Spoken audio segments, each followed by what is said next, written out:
Hello, I welcome you on behalf of Dr. Rahul Chokale, at Little Smiles, Kolhapur. Today we will see structure of tooth. A tooth is made up of 3 layers. The outermost layer is known as enamel. It is white in color. It is hardest of all layers.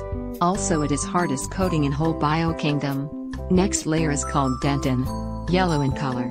It is softer than enamel but harder than bone. It is comprised of microtubules which is filled with fluid. Here I have shown few tubules for understanding purpose. But actually they are huge. Starting from 15,000 per square millimeter near enamel and increases up to 65,000 per square millimeter near pulp. Innermost layer is pulp. This is fleshy tissue and contains nerves, blood vessels and fibers. Tooth is said to be vital if pulp is vital. Caries causing bacteria are present on enamel. Caries starts on enamel. As there is no blood and nerve supply here, there is no pain for enamel caries. Slowly it extends to reach dentin. As dentin is tubular, it spreads fast. When caries reaches close to pulp, which contains nerves, patient experiences pain. When it involves pulp, it spreads rapidly and causes abscess formation at base of tooth. Caries causing bacteria are Streptococcus mutans. They need hard surface to adhere. They cannot hold soft tissue such as mucosa. So they are absent until tooth erupts in oral cavity. When tooth erupt in oral cavity, enamel is colonized by bacteria, forming a layer known as plaque. This plaque is home for bacteria.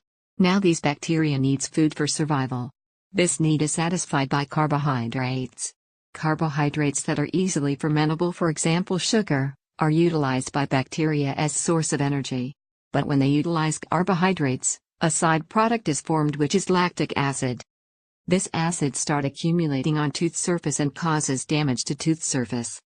Now comes in picture defensive system of body. Acid formed by bacteria is neutralized by saliva.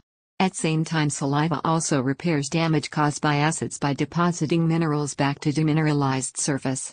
This tussle of demineralization and remineralization is going on continuously.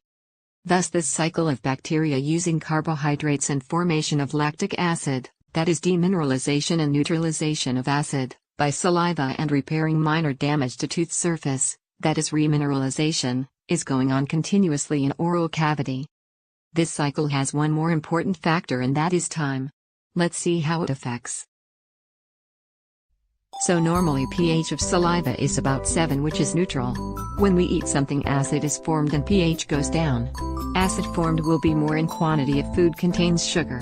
It takes about 20 minutes for saliva to neutralize acid formed and again pH reaches its normal value. But if we keep eating something every 30 to 40 minutes, or if we eat something that will stick there for a day, for example chocolates, a constant source of fermentable carbohydrates will be available for bacteria and acid production will go on continuously. Thus pH of oral cavity remains acidic for more time, and thus damages tooth. Saliva will not be able to neutralize or remineralize for such a long time. It can support us for 20 minutes. Better is avoiding frequent snacks. Keep duration of 2 to 3 hours between 2 eating.